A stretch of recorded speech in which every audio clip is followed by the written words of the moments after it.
Mamimili nga pala muna ulit ako guys ng aking mga kakailanganin sa aking hardin. Siyempre, dapat safety first tayo. Kailangan nating gumamit ng ating gloves para hindi tayo nasusugatan kung ano man yung ating mga gagawin sa ating hardin. At siyempre, ang ating bota na kailangan para protection na rin sa ating mga paa. So, ayan guys, at namimili muna kami ng aming bibilhin. So, ayan, at parang may napili na ako dito. Ayan, at bumili nga pala ako dito guys ng seeds na 2. At itong bota, kaya medyo natuwa ang inyong beshi. So, ayan lahat ang aking mga napamili guys.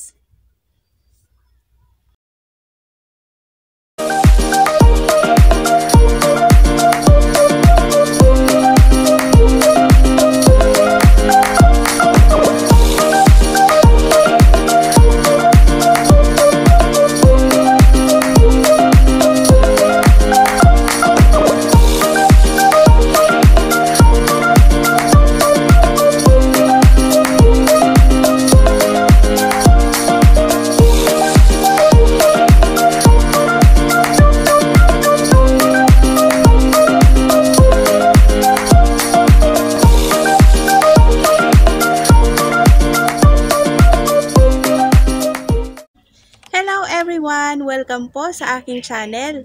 Ngayong araw ay tatalakayin natin ang paggawa ng rooting hormone gamit lamang ang apple cider vinegar. At ito naman guys yung ating gagamitin, apple cider vinegar. At meron dapat tayo ditong bottle spray. At syempre, yung ating tubig na dapat sa gripo or kahit sa faucet dapat nakatining na siya overnight, at meron dito tayo kutsarita. So ayan guys ang ating mga gagamitin. So dito guys, ang ginamit kong bottle is 500 ml, kaya 500 ml yung water na gagamitin natin para sa ating gagawing rooting hormone. At itong maliit na kutsara, pupunuin lang natin ito para ihalo dito yung isang kutsara ang apple cider.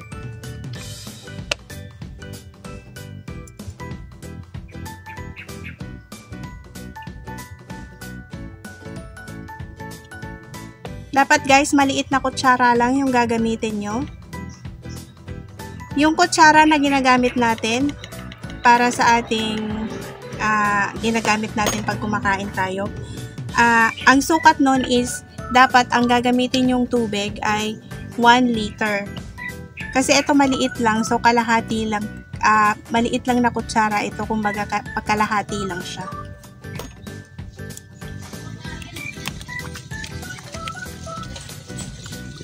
So, ayan, natahaluin lang natin maigi.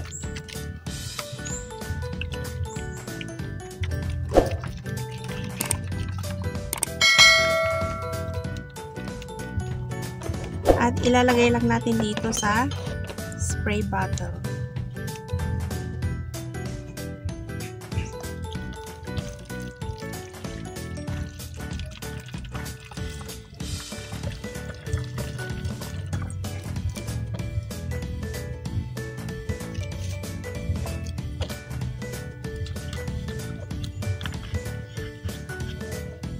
So, ito na guys. Gagamitin natin to para sa ating seed germination dahil magtatanim ako ng aking bell pepper.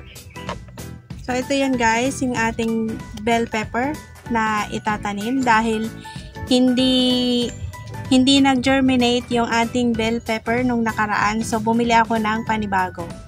So, meron tayong root hormone na gagamitin para mabilis siyang tumubo.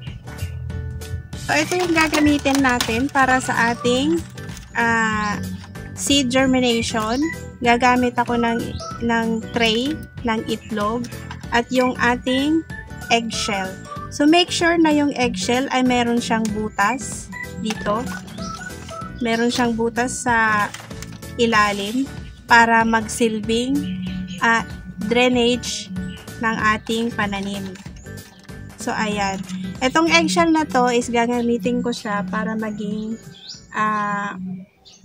seed starter. So, dito ko ilalagay yung ating mga bell pepper. At gagamit tayo dito guys yung ating compost nung nakaraan.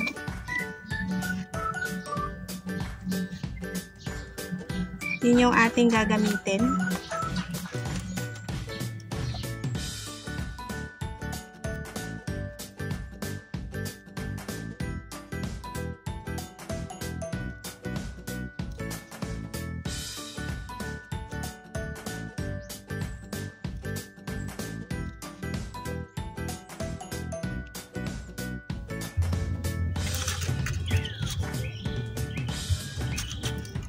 So, ito na guys, yung ating gagamiting seed tray or seed starter ng ating mga butong ipupunla.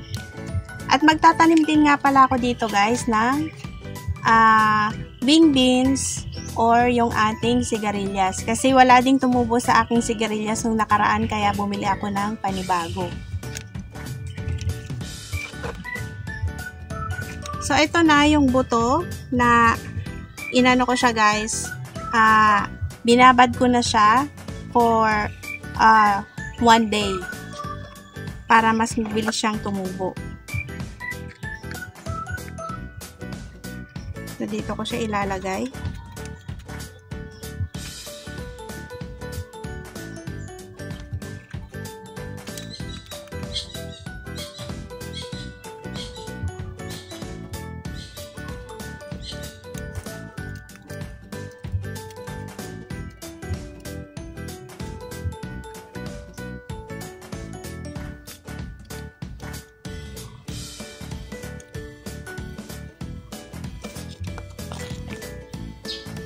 At yung ating bell pepper. Konti lang yung gagamitin natin dito guys na bell pepper para mas para walang sayang at may magamit pa tayo sa ating susunod na plantation.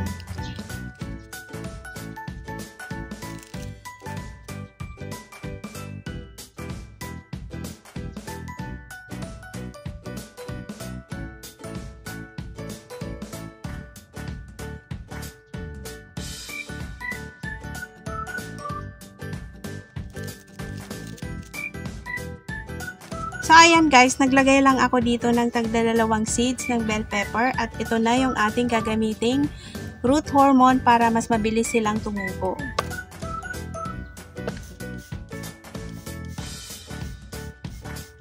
I-spray lang natin tong root hormone na ginawa natin.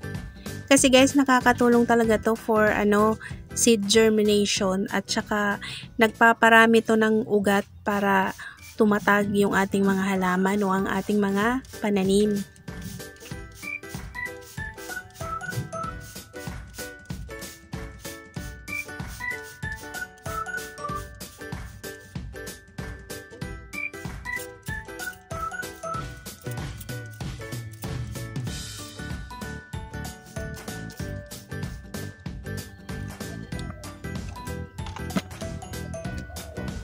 Ayan guys, at tatakpan lang natin ito at i-update ko kayo sa mga susunod na araw kung tumubo na siya.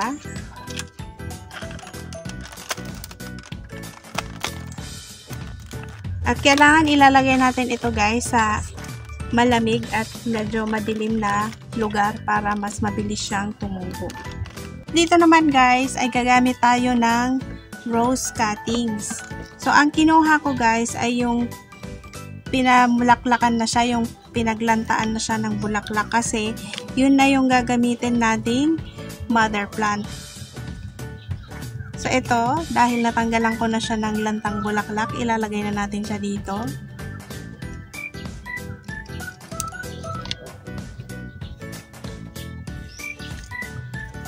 Ang kulay nga pala nito guys ay pink at red.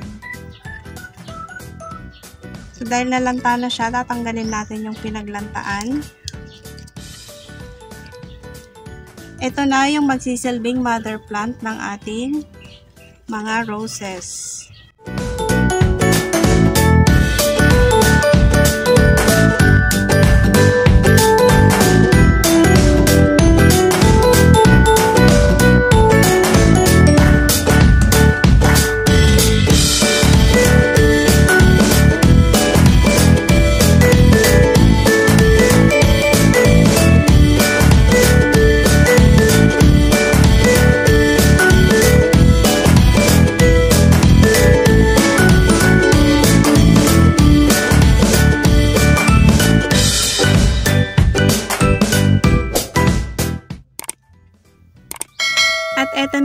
ating rose cuttings. Ito na guys yung magsisilbing mother plant. Ayan. O diba? Ito yung pinagtanggalan ko ng mga tuyo ng bulaklak. So ayan. At ilalagay lang natin dito kanina yung kalahati nung root hormone na ginawa natin kanina. Okay, sasalin na lang natin lahat. At hahayaan natin ito ng 30 minutes dyan na nakababad.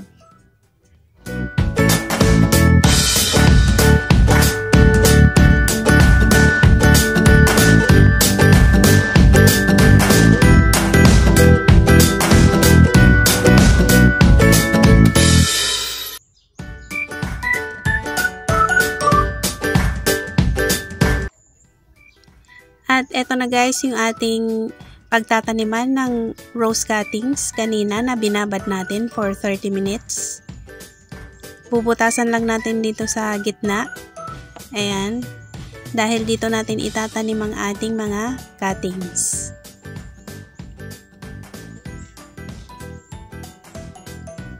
At paghahalo-haluin ko na lang yung kulay ng aking mga roses. Dahil ang kulay nito guys, sinabi ko kanina is pink and red. Pink or light pink. Basta ganon yun. Pink or light pink. At saka red. So paghahalo-haluin ko na lang yun para mas maganda silang tingnan pag namulaklak na sila.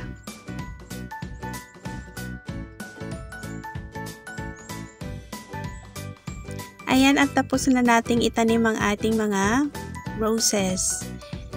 Siyempre tatakpan na lang natin to ng lupa. Yung butas kanina na pinaglagyan.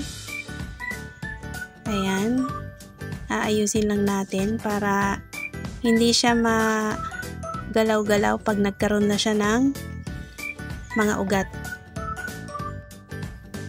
At ibubuhos ko na lang dito guys yung pinagbabaran kanina ng 30 minutes. Ito yung root hormone kanina. Ayan. Para mas madaling tumubo yung kanilang ugat. Ayan. So, ilalagay lang natin to sa shaded area. Huwag natin ilalagay sa direct sunlight para hindi sila mamatay o malanta.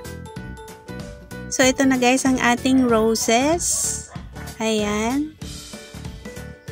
At ang ating bell pepper and sigarilyas o yung ating wing beans. At dahil tapos na tayong gumawa ng ating rooting hormone, sana ay nagustuhan nyo yung episode ko ngayong araw. Please don't forget to subscribe, like, and share my video. At sana wag nyo pong kalimutang i-click ang notification bell para pag meron po akong bagong upload ay ma-notify po kayo. Thank you guys and happy farming! Bye!